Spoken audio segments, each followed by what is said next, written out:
Right, so we're here with Lucy from Create Finance.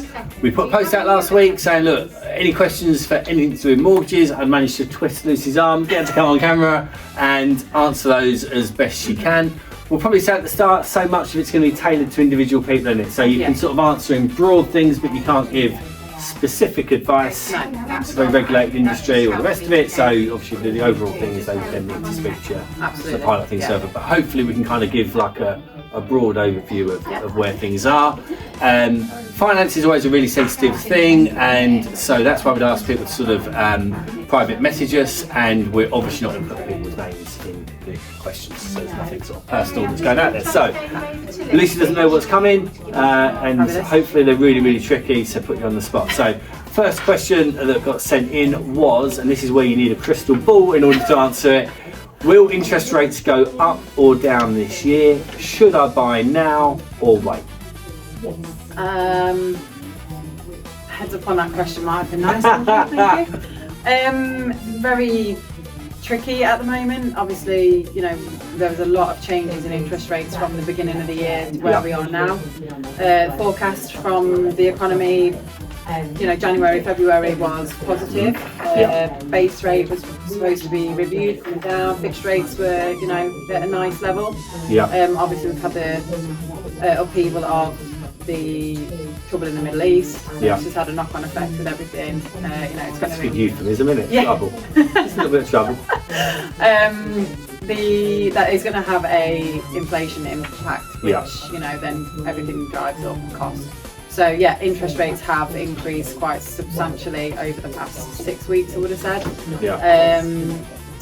Did you say it's now a good time to buy? Was that part of the question? Well, the question was, should I buy now or wait? But I guess obviously it depends what you. It depends on your circumstances. Right? You know, if you're renting, you know, it could be your mortgage payment is similar to your rent.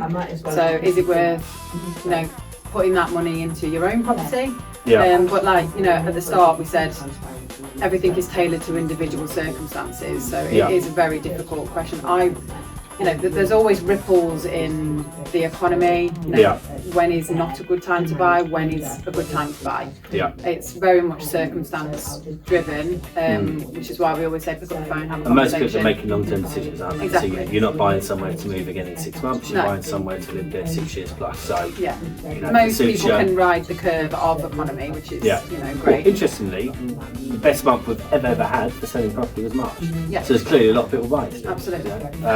Right, next question. Hopefully this is a easier one because it doesn't require such a crystal ball. So our mortgage deal, and I'm paraphrasing most of these, but our mortgage deal ends in July, but we want to move. Will we need to go into the standard variable rate? Is how they're phrasing it. And I guess what they mean by that is they're probably on a fixed rate now, coming to July. Don't want to remortgage, try and sell us in. So what normally happens, or what would you suggest? I mean, if you're on a fixed rate at the moment, it's going to end. You know, you're naturally going to move on to standard variable rate. You're naturally going to see quite a large increase in your payments. There are options for you. You know, you can secure a new fixed rate with your provider. You know, go through the remortgage process, get a fixed rate secured, whether it's with your existing lender or a new lender, and then a lot of the lenders will allow you to port that mortgage. So take that with you from your existing property to the new one.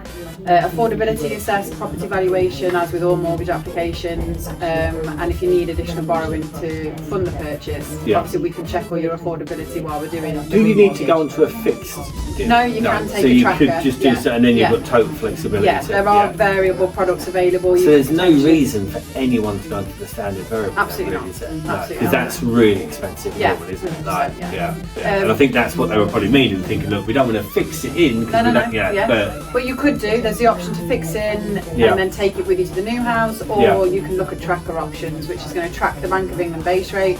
Majority of them come with no early repayment charges, meaning when you are ready to move, you can review your situation at that point in time. Do you want a fixed rate then, or are you happy on the tracker? And it gives you broad spectrum of the market to look at that point in time, rather than just staying with your current lender. So the key part of that question then is, will we need to go into standard variable rate? Absolutely not. No, don't do that. No. Right. Another question. Would you recommend a fixed rate or a tracker mortgage right now? Again, that's almost like a predict the future type of question, Yeah. really, isn't it? So again, it's very client circumstance based. Yeah. You know, different people are in different scenarios. If we're looking at an interest rate point of view, the tracker products are probably a good 1% below fixed rates at the moment. There hasn't been any Bank of England base rate movement over the past. Yes. Since the, so I guess that's why trackers are more competitive, because the fixed rates are priced in, but it hasn't happened yet. Just after things started to change in the Middle Yeah. East, but they didn't review it, so there hasn't been any changes. So they are quite competitive, but what they're not going to offer you is stability in your monthly repayments, whereas the fixed rate will.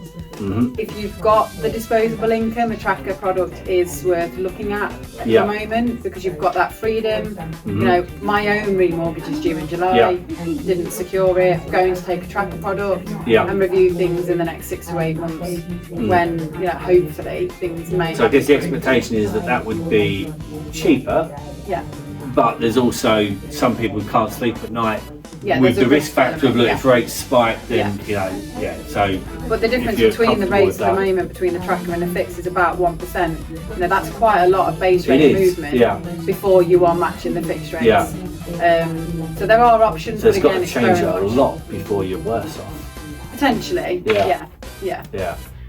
So I guess individual circumstances, but maybe for a lot of people a tracker mortgage might be a good idea.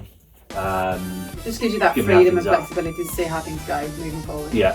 Next one is what I thought was quite an interesting question. It's something I've also heard a few people sort of mention in different ways. Because we talked earlier in the video about rates that have increased. Yeah. And so the question is, look, if the base rate hasn't changed, which obviously it stayed the same, how comes all the mortgage rates have increased? The fixed rates have increased. Yes. Yeah. The reason behind that is the Bank of England base rate doesn't drive the fixed rate market. It is a common misconception. So the fixed rate is predominantly driven by it's called a swap, so SWAP, so the swap rates. Now that in essence is how much it costs the lenders to buy that money in, and then they sell it out. Everybody has to have a margin on it. So if the swap rate increases, the lender has to increase their fixed rate because it's cost them more to buy that money in. So whereas the tracker will track, the fixed rate is the money is being bought in and then sold out. So when there's a ripple in the market or ripple in the economy, swap rates go up, therefore lender costs go up, therefore the sellout price is increased. So they're not in direct correlation. Usually if the base rate is stable or decreasing, it has a positive impact on the economy, which has a positive impact on the swap rates. But there's no direct link. The only way you're going to have that direct link between the Bank of England base rate and your rate is on a tracker. So that's the reason why the swap rates have increased. Also, there has been a bit of volume control from the lenders in terms of, we went through as you did, a very busy period of time in March when lenders were just getting absolutely inundated with applications. The only way to control that flow of business is to increase rates, because then they become unattractive.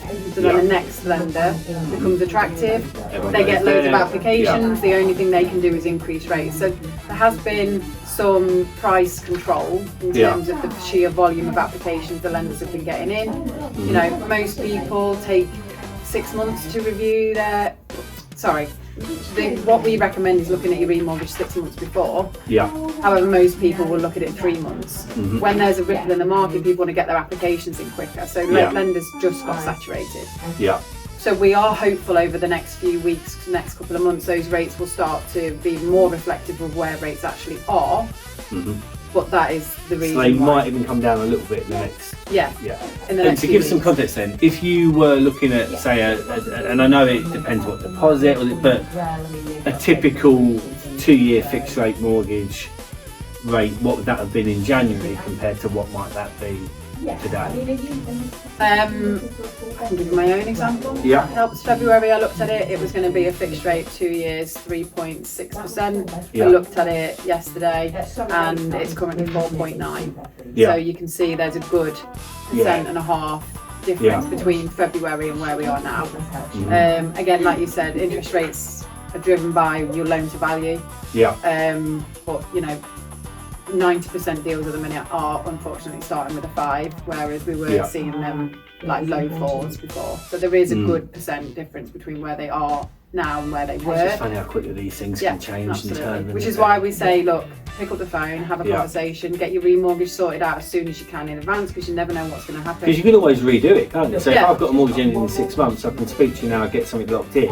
And then but then if it gets better, we just change the product. But what it means, at least I've got something. And if it gets worse, I go with the option I've already got. If it gets but worse, if it gets better, I can get rid of the original one. And the same when you're purchasing, you know, as soon as we submit your application, the rate is secured. The market gets better and the lender reduces their rates. We're constantly reviewing it for you. We get an email, unfortunately, every single time the lender changes their products. So we are made aware that rate changes up or down are happening. So we are very proactive on that at the moment in terms of if they are coming down, can clients benefit in getting those rates changed for them. Amazing. So look, thank you to the people that sent the questions in. Massive thank you to you for answering them and putting yourself on the spot. Appreciate you guys watching. The best way I can encourage Lucy to do more of these in the future would be if we get loads of positive comments, likes, shares and everything else, because I think this stuff is really useful because it affects all of us. You know, whether you're looking to buy and sell or whether you're looking you're good at homeowner, you know, most people have mortgages, don't they? So to a greater or lesser extent, it's relevant information to all, and I think the way you're able to explain it is very kind of user friendly. I mean, there ain't a load of jargon there, anyone can understand it. So yeah, hopefully you guys got a load of value from it. So thanks for watching, and hopefully we're going to do another one soon. Cheers.